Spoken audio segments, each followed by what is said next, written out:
नारद जी ने पूछा, व्यास जी महाराज आप चिंतित क्यों हो, क्या कारण है? बहुत चिंतातुर बैठे हुए हो। तो श्री वेद व्यास जी ने कहा कि नारद, मैंने 4 वेद, 6 शास्त्र, 17 पुराण लिख डाले हैं, लेकिन बार बार मेरे मन को अभी यही प्रतीत होता है कि मैंने कुछ किया ही नहीं। मन अपूर्ण है, इच्छा पूरी नहीं हुई, और मैं चाहता हूं कि जो आने वाला युग है, जो उस युग के जीव होंगे, उनके कल्याण के लिए मैं कुछ करके जाऊं। तो मैं बहुत कुछ करना चाहता हूं जीवों के कल्याण के लिए, लेकिन कुछ कर नहीं पा रहा हूं, आप ही बताओ। तो श्री नारद जी कहते हैं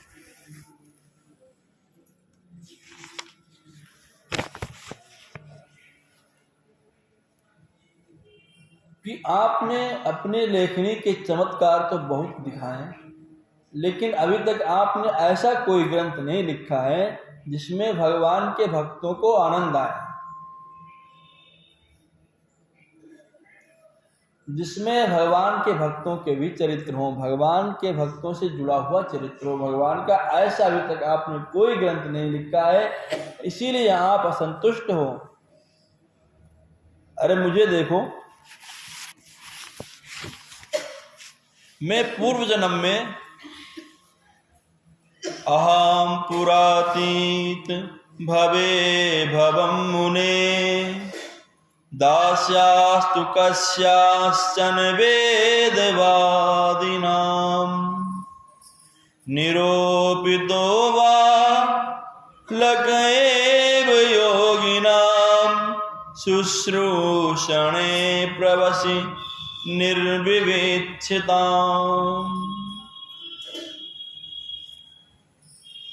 मैं पूर्व जन्म में दासी का पुत्र था, और मेरी माँ जो थी संतों के यहाँ काम करने जाया करती थी। एक बार की बात है, चतुर्मासा में कुछ संत लोग हमारे गांव में पधारे और उनकी सेवा के लिए हमारी माँ को नियुक्त किया गया। मेरी माँ उनके बर्तनों को साफ करती थी, उनके घर में जहाँ वो लोग रहते थे वहाँ की सफाई करती थी, उनके लिए लकड़ी से जंगल की लकड़ी लेकर के आती थी, और संत लोग भगवान का भजन किया करते थे, और संत लोग प्रसाद बना करके अपने आप खुद प्रसाद बनाते थे, फिर खाते थे। जब संत लोग प्रसाद बना के खा लेते थे, कुछ रोटी बची हुई मेरी माँ को दे देते थे, जिससे उसका पालन पोषण होता था, और उसी से मेरा। महाराज मैं धीरे धीरे उन संतों की जूठन खाने लगा। जो खाते थे, खाने बाद जो अन्न पत्तड़म बच जाता था, मैं उसको खा लेता था, और इससे मेरी धीरे धीरे जो थी अंतरात्मा बुद्धि शुद्ध होती चली गई,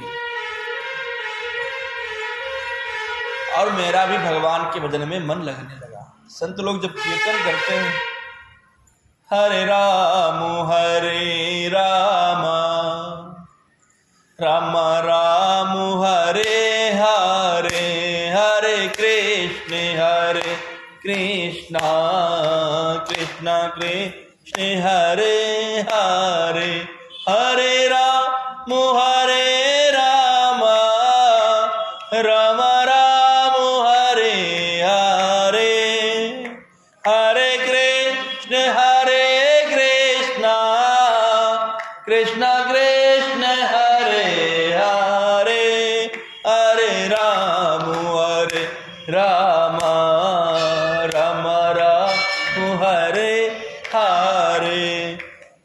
जब संत लोग कीर्तन करते थे तो मैं भी उनके साथ में कीर्तन करता था, कभी कभी झूमने भी लगता कीर्तन में, मस्ती में आकर के। इससे मेरी धीरे धीरे और अंतरात्मा शुद्ध हो गई।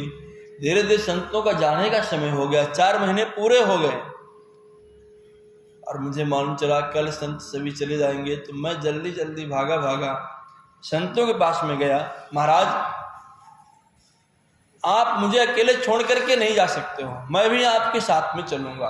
संतों ने कहा बेटा तू क्या कह रहा है? तू अपनी माँ का अकेला बेटा है, तेरे पिता भी नहीं है, तेरी माँ किसके सहारे रहेगी? अगर तेरे पिता होते तो मैं तुझे लिए चलता, लेकिन तेरे पिता भी नहीं है, तेरी माँ को केवल मात्र तेरा ही सहारा है। तो इसीलिए बेटा तुझे मैं नहीं ले जा सकता, तू यहीं रहे। नारद जी कहते हैं मैंने जिद ठान ली, मैं बचपन में था, मैं जिद ठाने की नहीं महाराज, मुझे आपके साथ में ही चलना है, मैं माँ के साथ में नहीं रहूंगा। संतों ने कहा ठीक है, एक शर्त पर ले चल सकता हूं। तेरी माँ आकर के आज्ञा दे दी कि तू जा संतों के साथ में और संत हो जा, तब तो ले चल सकता हूं, नहीं तो नहीं लेके जाऊंगा। तो नारद जी बोले वो मरते मर जाएगी, लेकिन ये आज्ञा देने वाली नहीं है। संतों ने कहा बेटा तेरे लिए एक बहुत सुंदर रास्ता है, मैं तुझे मंत्र दे रहा हूं और तू इस मंत्र का जाप जो है यहीं बैठ के करना, घर पे ही रह के इसका जाप कर। जितना समय तुम्हारे पास मिले, जितना बचे समय, उसमें केवल मात्र मंत्र का जाप किया करना। तुम्हें जंगल आने की आवश्यकता नहीं है, और जब तेरी माँ चली जाए संसार को छोड़ करके, तब तू जो है जंगल आकर के भगवान का भजन करना। नारद जी को संतों ने मंत्र दे दिया, ओम नमो भगवते वासुदेवाय। यह मंत्र जो था नारद जी को संतों के द्वारा प्राप्त हो गया।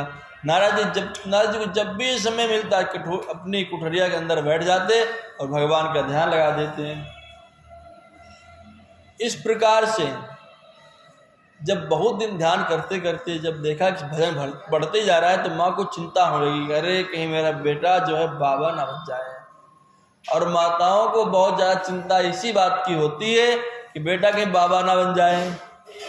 तो घर में जो भी आए, कोई नातेदार, रिश्तेदार, अड़ोसी पड़ोसी कोई भी आए, अरे बहन हमारा बेटे की शादी नहीं आ रही है, बस भगवान से केवल एक ही प्रार्थना है, कोई बहुरिया आ जाए रुंझुन करते हुए अपना घर संभाल ले आकर के, फिर मुझे कोई दिक्कत नहीं है।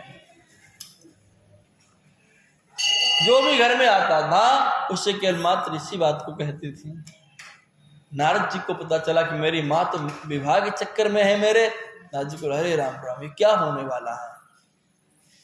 अभी तो हम इंतजार कर रहे हैं माँ कब जाएगी, तो मैं कब भजन करने जंगल जाऊंगा, और फिर जो श्रीमती देवी जी आ जाएंगी तो उनका इंतजार करना पड़ेगा मुझे कि देवी जी कब पधारेंगी, तब मैं भजन करने जाऊंगा। तो मेरी जिंदगी, पूरी जिंदगी तो इंतजार में कट जाएगी और भगवान का भजन नहीं हो पाएगा।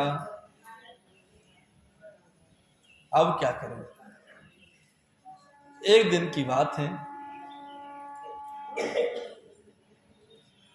नारद की जी की माँ गाय धोने के लिए शाम के वक्त जा रही थी। उसी वक्त उनका पैर जो था सर्प के ऊपर पड़ गया। सर्प ने तुरंत उनको डस लिया, जिससे उनकी मृत्यु हो गई। नारद जी बहुत चिल्लाए, रोए पीटे, हाय मेरी माँ, लेकिन अंदर से प्रसन्न हुए। चलो चली गई, नहीं तो पता नहीं कहीं अगर बांध दिया होता शादी के बंधन में, तो फिर देवी जी का इंतजार कर रहा होता। माँ का अंत्येष्टि संस्कार किया। संस्कार करने के बाद सीधे उत्तर दिशा की तरफ निकल पड़े और चलते चले जा रहे हैं। जहाँ पर रात्रि हो जाती है वहाँ पर विश्राम करते हैं, भगवान का भजन करते हैं, दिन में चलते हैं। इस प्रकार चलते चलते चलते चलते कई बार विश्राम करके नारद जी जो थे पहुँच के श्री बद्री नारायण। वहीं पर बद्री के वृक्ष के नीचे उन्होंने बैठ करके भगवान का ध्यान किया, जहाँ नर और नारायण भगवान तपस्या करते थे। और ध्यान करने के बाद भगवान से प्रार्थना की, विश्राम किया, फिर से उठे, फिर से हाथ मुंह थोड़ा सा अपना धोया, फिर भगवान का ध्यान करने बैठ गए। और जिस वक्त ध्यान लगाए उसी वक्त भगवान की छवि जो थी वो हृदय में आकर के प्रकट हो गई। नारद जी दर्शन करने लगे। हो नारद जी छवि का दर्शन कर ही रहे थे, आनंद के सागर में गोता लगा रहे थे। बहुत आनंद आ रहा था नारद जी को, लेकिन अगले क्षण ही वह जो छवि थी भगवान की वह गायब हो गई। जैसे ही गायब हुई नारद छटपटाने लगे, हे मेरे प्रभु, अभी तो आप मेरे हृदय में थे, मुझे दिखाई पड़ रहे थे, अब कहाँ चले गए? हे मेरे माधव, आप कहाँ चले गए? मुझे दर्शन दो। छटपटाहट इतनी बढ़ गई, रोने लगे, चिल्लाने लगे, भगवान नहीं प्रकट हुए। नारद जी ने कहा, अगर प्रभु आप दर्शन नहीं दोगे आकर के, क्योंकि अभी आपने मुझे अपने रूप सुधा की चटनी चटाई, अगर अब हम नहीं आपको देखेंगे तो हम जी नहीं पाएंगे, हम आत्महत्या करेंगे। तो उसी वक्त आकाशवाणी भी, नारद बेटा, अभी तुम इस योग्य नहीं हुए हो कि तुम मेरे दर्शन पा सको। मैंने तुम्हें इसलिए अपनी छवि का अवलोकन कराया कि कहीं तुम्हें मंत्र में अविश्वास पैदा ना हो जाए कि संतों ने, बाबाओं ने जो है मंत्र दिया था वो मंत्र सही भी है कि नहीं सही है, काम भी करता है कि नहीं। कभी कभी ऐसे ही होता है।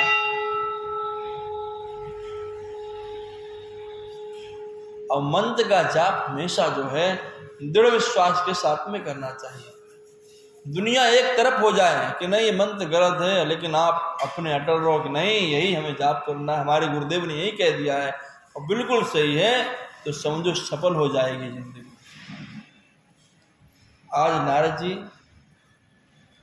भगवान से कहते हैं, प्रभु अब मैं नहीं रह सकता। भगवान ने कहा, बेटा तुम अभी इस योग्य नहीं हो पाए हो कि तुम हमारे दर्शन पा सको, लेकिन मैं तुम्हें केवल मात्र इसलिए अपने छवि का अवलोकन कराया है कि जो संतों ने तुम्हें मंत्र दिया था उस मंत्र में शक्ति है कि नहीं है। अभी आप और तपस्या करो। नारद जी ने कहा, प्रभु कब तक तपस्या करेंगे? नहीं बेटा, अभी इस जन्म में तपस्या करो, और जब कुछ दिनों के बाद महाप्रलय आएगी, महाप्रलय में संपूर्ण सृष्टि का विनाश हो जाएगा, सृष्टि में कुछ भी नहीं बचेगा, ना दृश्य होगा और ना ही दृष्टा होगा, लेकिन तुम्हें मेरी स्मृति बनी रहेगी। उसी वक्त संपूर्ण संसार जब लय प्रलय हो जाएगा, तब जो है मेरे जो है मैं भी एक अंडे के आकार का रूप धारण करूंगा, सब उसी में समाहित हो जाएगा, और जब मैं पुनः सृष्टि का निर्माण करूंगा तब मैं तुम्हें दर्शन दूंगा। नारद जी भगवान की आज्ञा मान के तपस्या करने लगे, और अब सोचते थे नारद जी कब महाप्रलय आए, कब महाप्रलय आए, कब भगवान के दर्शन होंगे। और एक दिन ऐसा ही हुआ कि महाप्रलय आई। नारद जी की आंखों के सामने पूरा संसार नष्ट हो गया, ना कहीं पृथ्वी बची, ना कहीं आकाश, कुछ नहीं, ना कोई देखने वाला बचा, ना कुछ देखने की कोई वस्तु बची, और भगवान ने सबको अपने उदर में विलीन कर लिया। और सृष्टि जब पुनः प्रारंभ हुई तो उन्हीं दासी पुत्र को, इस बार किसी और का पुत्र नहीं, अपने बेटे ब्रह्मा का पुत्र भगवान ने बना करके जन्म दिया। तो किसकी शक्ति थी? संतों की और भगवान के भजन की शक्ति थी। नारद जी कहते हैं, वेदव्यासी महाराज मेरी बात माने तो भगवान जितनी जल्दी, जितनी शीघ्र भक्तों के चरित्र से, प्रसंग जुड़े हुए प्रसंगों से प्रसन्न होते हैं, इतनी जल्दी किसी और से नहीं। मेरी बात माने, एक ऐसे ग्रंथ की रचना करें जिस सुनने से भक्तों को आनंद आए, जिसमें कुछ भक्तों की भी चर्चा हो।